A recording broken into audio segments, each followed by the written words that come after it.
श्री स्वस्तानि व्रतकथा अथ सप्तदशोऽध्यायः। कुमारजी आज्ञा गर्नुहुन्छ, हे अगस्त्य मुनि, आनन्द साथ जल क्रीडा गइरहेका शिवजी ठुलो बेगसहित आएका विष्णुलाई देखेर शङ्कित हुँदै सोध्नुभयो, हे गोविन्द, कुन काम परेर कस्तो काम परेर तिमी यस्तो बेगसित आएका छौ?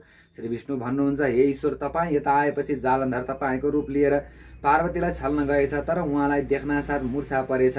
अनि पार्वतीलाई शङ्का भएर उसको छल जानेपछि मलाई डाक्नुभयो। म कैलाश पुगेपछि सबै स्थिति थाहा पाएर यता आएको हुँ। अब हजुर चाँडै कैलाश जानुहोस्, म त्यो जालन्धरकी स्त्री वृन्दाको पतिव्रता धर्मनाश पारेर शीघ्र आउँछु।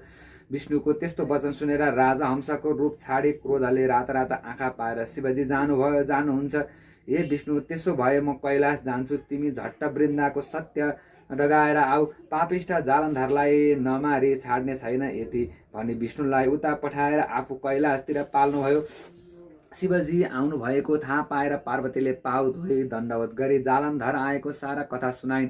तिनको वृत्तान्त सुनेर शिवजी भन्नुहुन्छ, हे प्रिय, त्यो पापी जालन्धरलाई नमारी छाड्दिन। विष्णु वृन्दाको सत्य डगाउन गएका छन्, तिनी आउन साथ युद्ध गरी त्यसलाई मार्नेछु।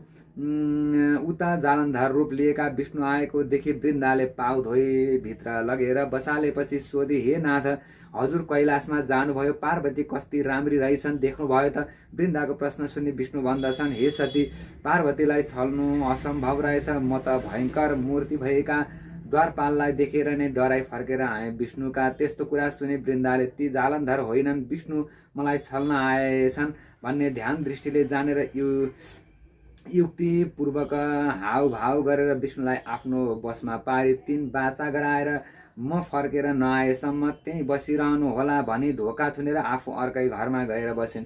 बाटो हेर्दा हेर्दै 4 दिन बितिसक्यो, तैपनि वृन्दा नआउँदा बाचा हारेको हुनाले विष्णु विवश भएर त्यहीँ बसिरहे। यता महादेवले विष्णु फर्केर नआएको देखि ध्यान दृष्टिले विचार गर्नुभयो र वृन्दालाई छल्न गएका विष्णुलाई उसैले पो छली कोठामा थुनिरहेको थाहा पाई आफ्नो मायाले एउटा 16 वर्षको अत्यन्त राम्रो भिक्षुको उत्पन्न गरी भन्नुभयो, हे वीर, तिमी अन्तपुरमा जालन्धरको घर गए वृन्दाले थुनिरहेको विष्णुलाई मागेर ल्याऊ। महादेवको आज्ञा अनुसार भिक्षुक त्यहाँबाट अन्तर्ध्यान भई जालन्धरको घर पुगी अलख जगाए। वृन्दाले झ्यालबाट हेर्दा अत्यन्त राम्रो योगी देखि, यस्तो योगी मैले आजसम्म देखेको थिइनँ। मेरो घरमा भिक्षा माग्न पनि कहिले आएको थिएन, अत यस्तो योगीलाई अवश्य भिक्षा दिनुपर्दछ। यस्तो निश्चय गरेर, योगीराज, मैले मेरो घरमा के माग्ने दायराले आयो भन। यति वृन्दाले भन्दा योगीले भने, तिमीले दिने भए कहाँ माग्दछु, नदिने भए व्यर्थमा माग्दिन। वृन्दाले भनिन्, मैले दिन हुने जे मागे पनि दिनेछु। यस्तो बाचा गरेको योगीले भने, तिमीले कोठामा थुनिरहेको मानिस मलाई देऊ। योगीको कुरा सुने वृन्दा चिन्तामा परिन्, किनकि दिउँ भने स्वामी आएपछि के उत्तर दिने, नदिउँ भने बाचा हारियो। अत वचन अन्यथा गर्नु योग्य छैन भने निश्चय गरेर विष्णुलाई कोठाबाट झिकेर योगीको जिम्मा लगाइदिन्। दुवैजना बाहिर निस्कन साथ योगी अन्तर्धान भएर कैलाश पुगे। शिवजीलाई सब कुरा विस्तार गरे। विष्णु चाहिँ वृन्दाको सत्य डगाउन आएको आफै थुनिएर बस्नु पर्यो। शिवजीले के भन्नुभयो होला भनी गरुडमा चढी कैलाशमा पुग्नुभयो। गरुडको त्यो भयङ्कर शब्दले मूर्छा परिरहेको जालन्धरलाई चेत आयो र कस्तो शब्द हो, कसको शब्द हो भनी चारैतिर हेर्दा विष्णु कैलाशको रक्षा गरेर डुलिरहँदा रहेछन्। पार्वतीलाई छल्न सकिने रहेनछ भनी आफ्नो घर गयो। शिवजीले विष्णुलाई आएको देखि तपाईँ गएको काम पुरा भयो कि भएन भनी सोध्नुभयो। तब विष्णु सबै कुरा वर्णन गरेर सुनाउनुभयो। अनि शिवजीले ब्रह्मा, इन्द्र, यम आदि 33 कोटी देवता र यक्ष, गन्धर्व, किन्नर, नन्दी, भृङ्गी, 64 योगिनी, भूत, प्रेत, पिशाच, प्रथम गण जम्मा गरी सबैजना मिलेर पापिष्ट जालन्धरलाई मारेर आओ भन्नुभयो। त्यो सुनि देवताहरू लडाईँ गर्न तत्पर भए। अग्नि अनि शिवजीले नारदलाई डाकेर आज्ञा भयो, हे देवर्षि, तिमी गएर जालन्धरलाई भन, देवताहरू तिमीसँग लडाईँ गर्न आइरहेका छन्। शिवजीको आज्ञा अनुसार नारदजी सरासर जालन्धरको घरतिर गए। उता जालन्धर घर आएको देखि वृन्दाले पाउ धोई भित्र लगेर सोधिन्, स्वामी, पार्वतीलाई छल्न जानुभएको कसो भयो? तब जालन्धर भन्न लाग्यो, हे सती, म शिवजीको रूप लिएर कैलाशमा पुग्न साथ पार्वती मेरो गोडा धुन झारीमा जल लिएर आइन्। तिनको रूप देख्न साथ मेरो होस हरायो। पछि विष्णु गरुडमा चढेर त्यहाँ आउँदा गरुडको ठुलो शब्दले चेत आएर घर फर्केर आएँ। त्यसपछि वृन्दा भन्न लागिन्, हे नाथ, तपाईँको रूप धारण गरेर विष्णु मलाई छल्न आएका थिए। मैले 4 दिनसम्म कोठामा थुनेर राखेँ। पछि एउटा अपूर्व योगी आएर मागेर उसलाई दिएँ। आफ्नो श्रीमतीको यस्तो कुरा सुनेर रिसाएको जालन्धरले त्यसो हो भने पार्वतीलाई नछली छाड्दिन, फेरि जान्छु भन्दै घरबाट निस्कियो। संयोगले नारद मुनिसँग ढोकामा टुप्लुक्क भेट भयो। नारदले, हे जालन्धर, तिमी कहाँ जान हिँडेका भनी सोधे।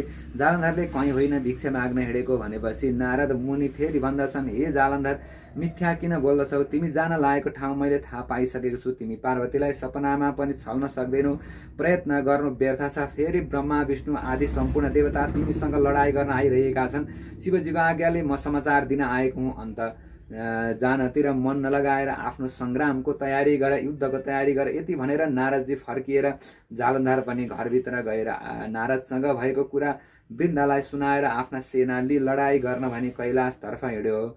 उता नारदजी गएर जालन्धरसित भएको सबै कुरा सुनाएपछि शिवजीले सबैलाई सङ्ग्राम गर्न पठाउनु भयो। युद्ध गर्न पठाएपछि जालन्धरका सेना र देवताहरूको जम्काभेट भयो र घमासान ठुलो युद्ध सुरु भयो। देवताहरूले सिंहनाद गरी अनेक शस्त्रास्त्र प्रहार गरे। जालन्धरले ती सबै शास्त्रहरू त्रिशूलले टुक्रा टुक्रा पारिदियो। देवताहरू सबै शस्त्रास्त्र त्रिशूल विफल भएको देखि हार मानेर चुप लागे। अनि विष्णुले कौमोदकी गदा प्रहार गर्नुभयो। त्यो गदाले पनि जालन्धरलाई केही गर्न सकेन। इन्द्रको वज्रले पनि छोएन।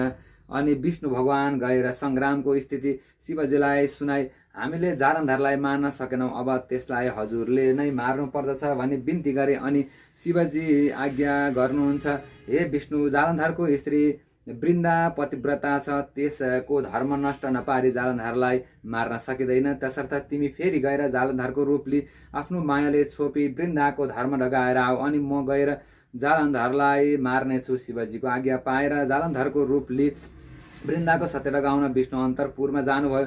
स्वामी आए भने वृन्दाले पाउ धोई भित्र लगेर सोधिन्, हे नाथ, शिवजीसँग युद्ध गर्न जानुभएको कसो भयो? वृन्दाको कुरा सुनि जालन्धर रूप विष्णु भन्दछन्, हे प्रिय, युद्ध सकिएको छैन। म थकाइ लागेर विश्राम गर्न आएको हुँ। केही खानेकुरा भए ल्याऊ। त्यो कुरा सुने वृन्दाले अनेक व्यञ्जन तयार गरी खान दिन। त्यो रात विष्णु त्यहीँ बसेर आफ्नो मायाले छोपी वृन्दाको पतिव्रता धर्म नष्ट पारिदिनु भयो। भोलिपल्ट बिहान हुनासाथ जालन्धरको रूप छाडी शङ्ख चक्र गदा पद्म धारण गरी आफ्नो चतुर्भुजी रूपको दर्शन दिनुभयो। तब विष्णु भगवानलाई देखेर वृन्दा अत्यन्त रिसाई बोलिन्, हे पापिष्ट विष्णु, तिमीले मेरो पतिव्रता धर्म नष्ट पारिदियो। वृन्दाले त्यति भन्नासाथ विष्णुले हाँस्दै भन्नुभयो, वृन्दा, तेरो स्वामी जालन्धरलाई महादेवले हिजै मारिसक्नुभयो। अब केही बेरमा तैँले समाचार पाउनेछस्। फेरि म जस्तो वैकुण्ठको अधिपतिलाई स्वामी रूपमा पाएपछि तैँले अब चिन्ता गर्नुपर्ने केही कुरा छैन। यसरी विष्णु भगवानले वृन्दालाई बुझाई अनेक तरहले सान्त्वना दिनुभयो। इति श्री स्कन्द पुराणे केदारखण्डे माघ महात्म्ये कुमार अगस्त्य संवादे श्री स्वस्तानि व्रतकथायां वृन्दा पतिव्रता धर्महरणं नाम 17 अध्यायः।